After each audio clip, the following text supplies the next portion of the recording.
হয়েছিল শিলাবৃষ্টি আর 2 দিন পর দিচ্ছি, কারণ আমাদের এখানে কারেন্টই ছিল না।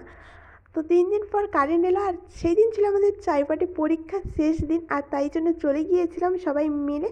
আর সবাই যেখানে টুকলি করাই ব্যস্ত, সেখানে আমি করেছিলাম ভিডিও করাই। যে যার প্রফেশন সে তার বেছেই নিয়েছি। তারপর এখানে পরীক্ষা শেষ হয়েছে, আমরা গাড়িতে উঠে এখানে বান্ধবী দুটো আম আনে, তো আমার দায়িত্বেই পড়লো, কারণ আমি পেছনে বসেছি আর লাস্ট সিটে পুরো একা। তো তাই জন্য এখানে আম কাটতে নিয়ে গেছি, আর আমগুলো ছিল পুরো পাকা।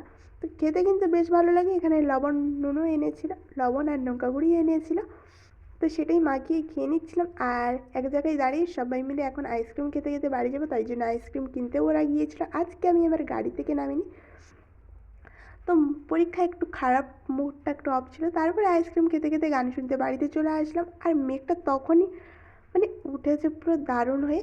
আর সেই টাইমটায় আমরা ডাব খাবো বলে ডাবগুলো কেটে নিচ্ছিলাম দুটো, আর 3 জনে মিলে, মা আমি 3 জনে মিলে খাবো।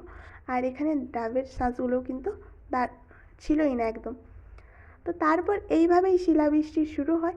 আর আমাদের এখানে মারাত্মকভাবে হয়েছিল, মানে এত যে শিলাবৃষ্টি আমার ঠাম্মা বাবার আমলেও দেখেনি, মা বলছিল। তো এরকম মানে বৃষ্টি ফার্স্টবার আমরাও এই প্রথম দেখলাম, এত শিলাবৃষ্টি যে হয়।